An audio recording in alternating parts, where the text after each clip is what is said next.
नमस्कार साथियों, स्वागत है आपका बिहार स्पेशल के इस कक्षा में।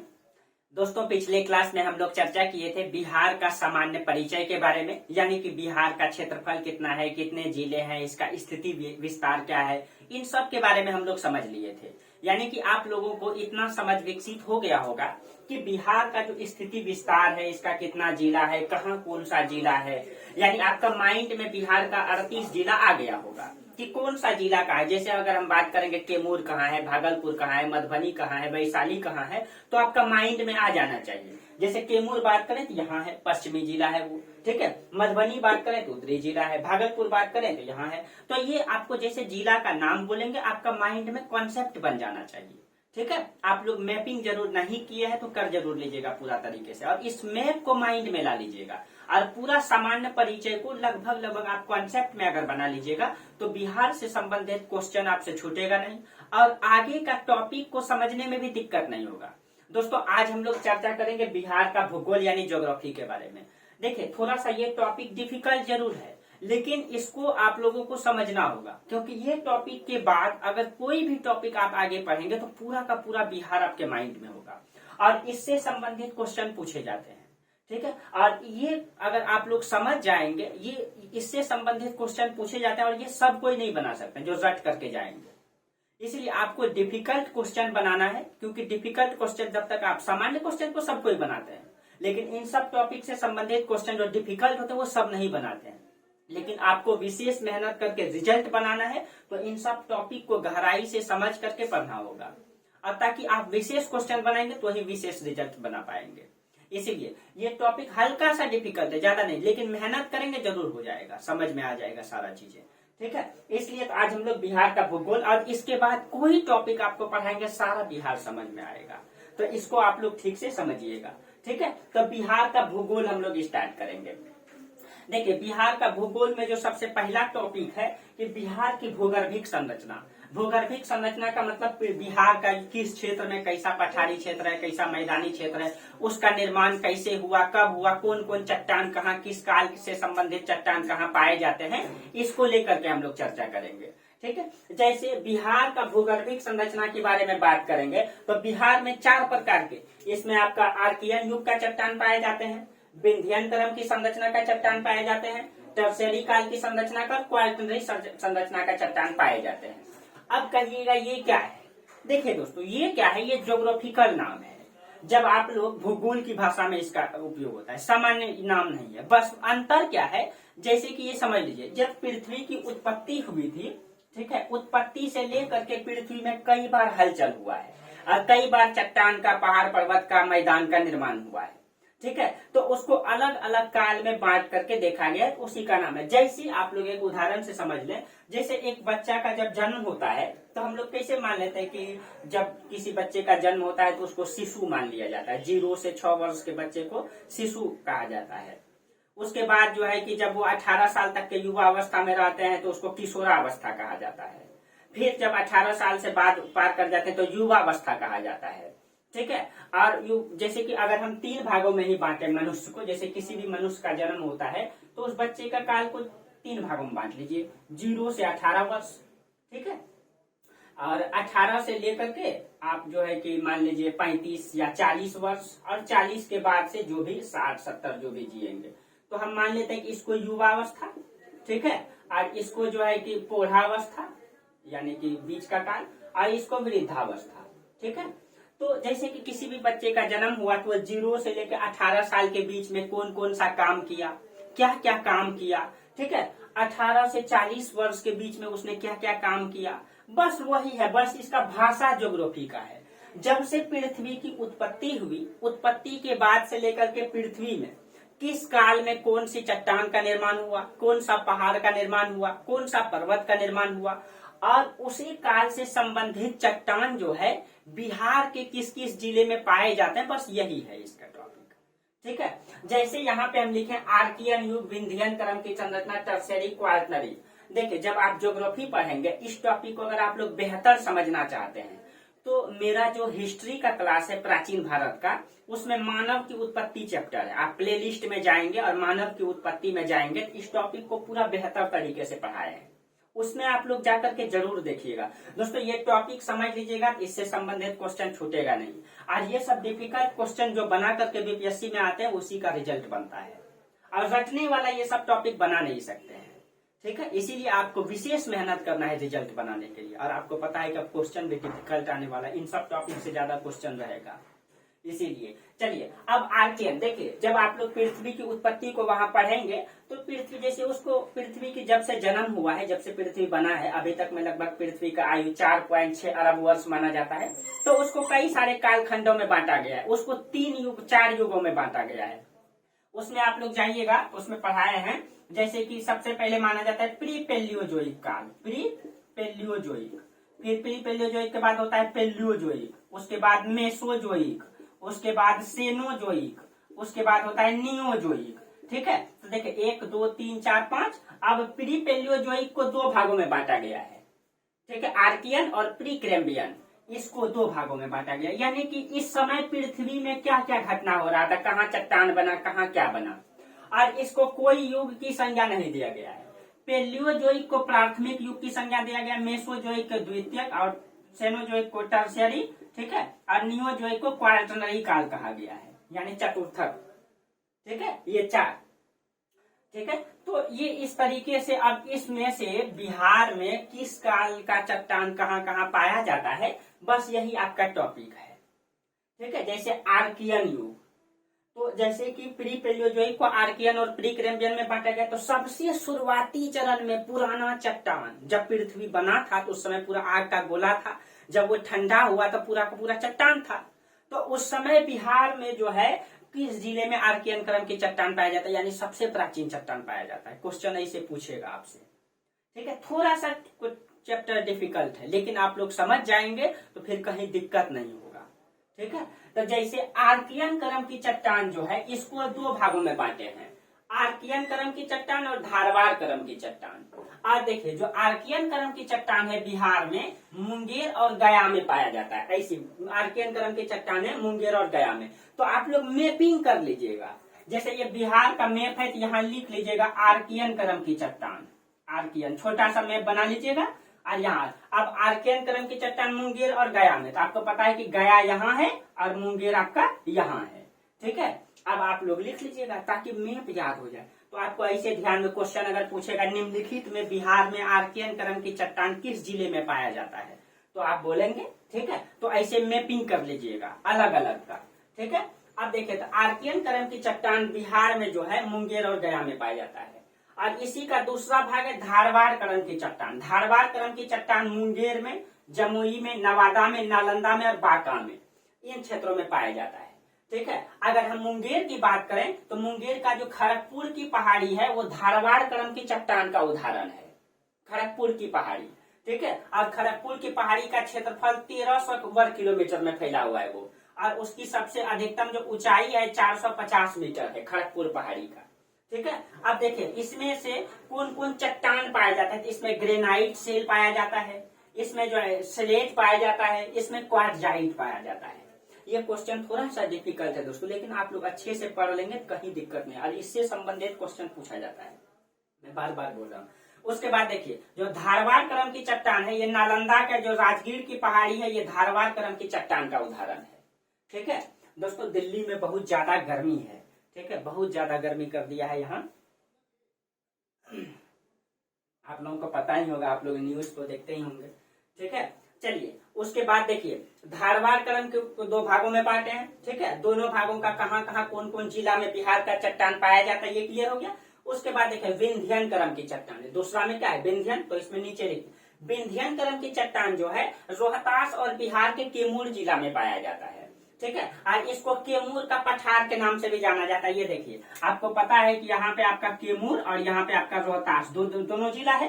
ठीक है, और यहाँ पे जो है विंध्यन क्रम की चट्टान पाया जाता है। अगर आप भारत का मानचित्र में जाएंगे तो देखिए यहाँ पे ऐसे करके विंध्याचल पर्वत है ना, ये जो विंध्याचल पर्वत का हिस्सा है, ये विंध्याचल पर्वत यहाँ आपका बिहार है, तो बिहार का इस भाग को टच करता है, तो 2 जिला को कैमूर और रोहतास।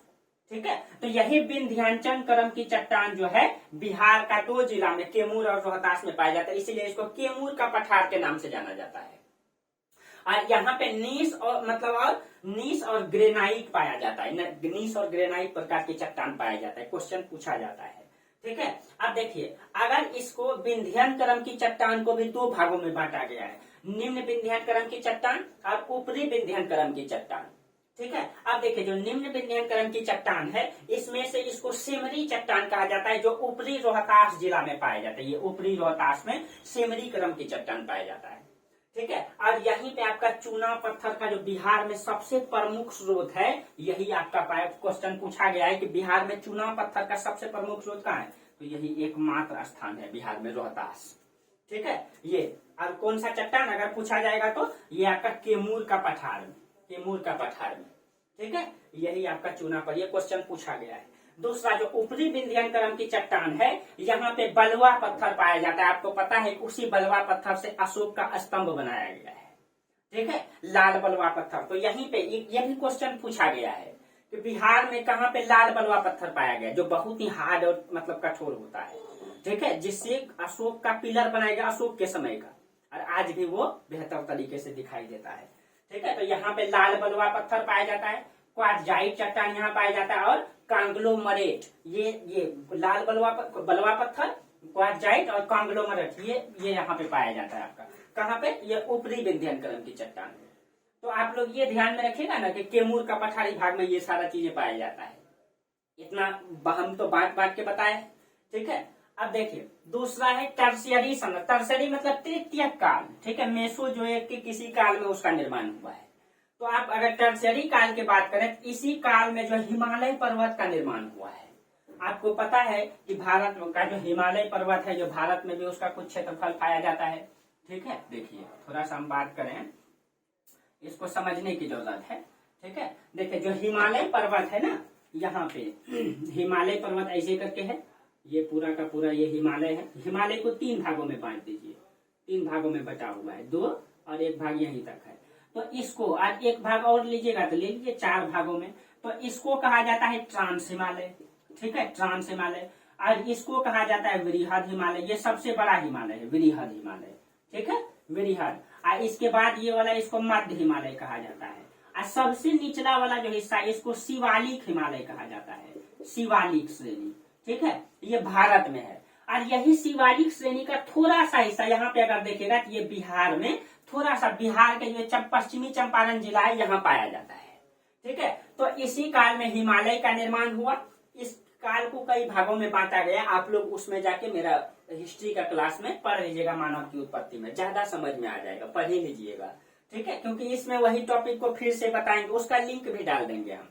ठीक है, इसमें इयोसिन और ओलिगोसिन और मायोसिन काल, इस दोनों काल में जो है शिवालिक का निर्माण हुआ है, जो बिहार के पश्चिमी चंपारण जिले के कुछ हिस्से में थोड़ा सा पाया जाता है। इसके बारे में हम आगे चर्चा भी करेंगे पूरा अच्छा तरीके से।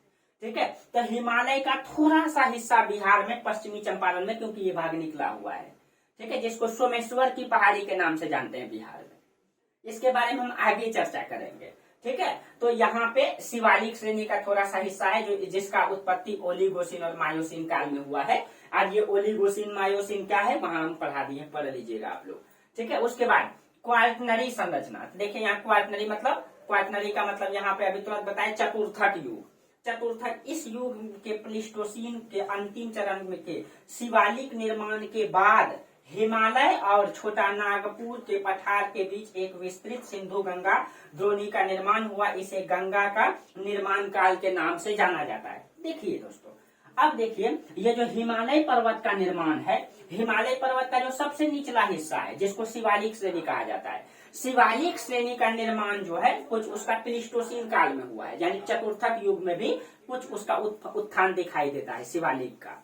और शिवालिक श्रेणी के उत्थान के बाद आप जब जाएंगे तो ये देखिए, इसको थोड़ा सा यहाँ मिटाते हैं। ये जो झारखंड का इलाका है, यहाँ पे छोटा नागपुर का पठार है, ये आपका छोटा नागपुर का पठार है, छोटा नागपुर। ठीक है, और ऊपर में आपका हो गया हिमालय, यानी उत्तर में हिमालय और दक्षिण में छोटा नागपुर और बीच में यहाँ पे पड़ गया बिहार।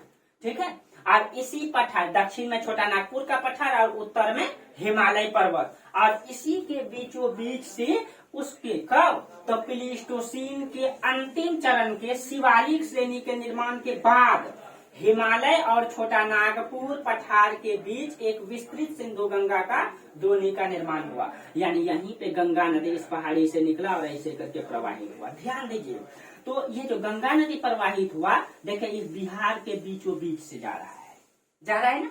तो बिहार के दक्षिण में छोटा नागपुर का पठार और उत्तर में हिमालय। ठीक है, अगर आप आगे अगर आपको पढ़ाएंगे तो देखिए, तो शिवालिक श्रेणी का तो थोड़ा सा हिस्सा बिहार में पाया जाता है।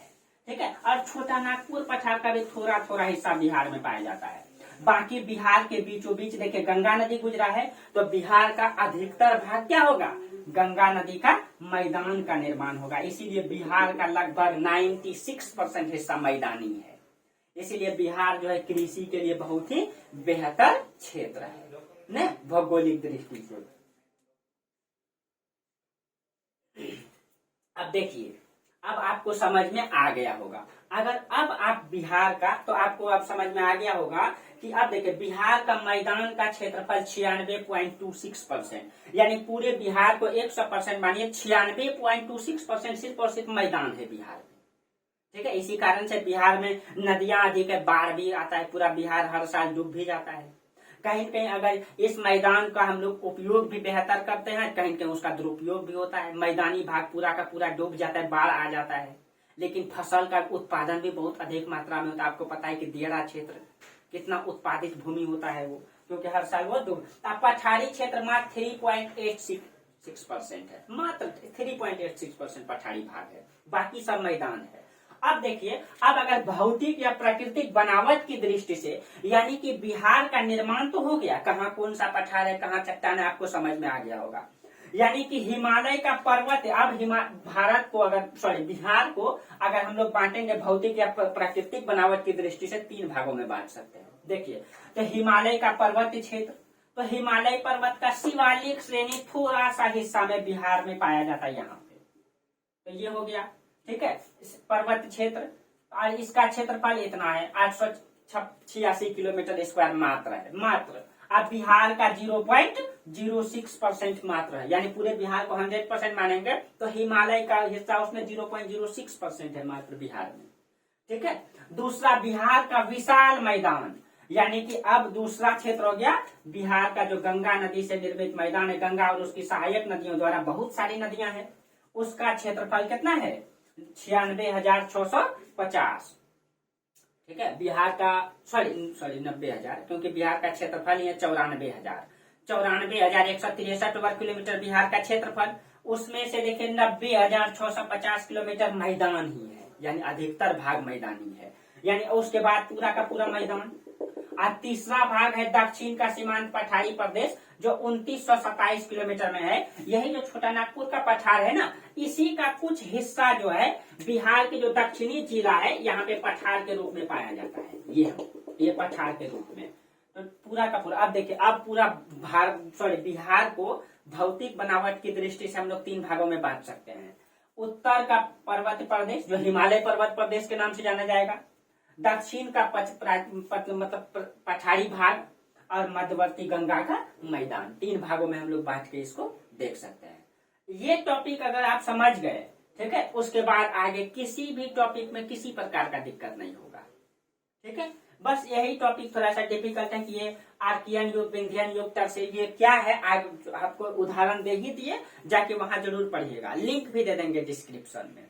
ठीक है, तो आगे से हम लोग क्या पढ़ेंगे, अब आपको एकदम आसान लगेगा बिहार पढ़ने में, कहीं रखने की कोई जरूरत नहीं है, बस इसको थोड़ा सा ध्यान में रखिएगा जो टॉपिक को। यही डिफिकल्ट क्वेश्चन आप बनाइएगा ना, तो सामान्य से ऊपर उठ जाइएगा। सब कोई सामान्य क्वेश्चन तो बनाता ही है, लेकिन ये सब क्वेश्चन रट करके याद नहीं होता है, कॉन्सेप्ट से ही होता है।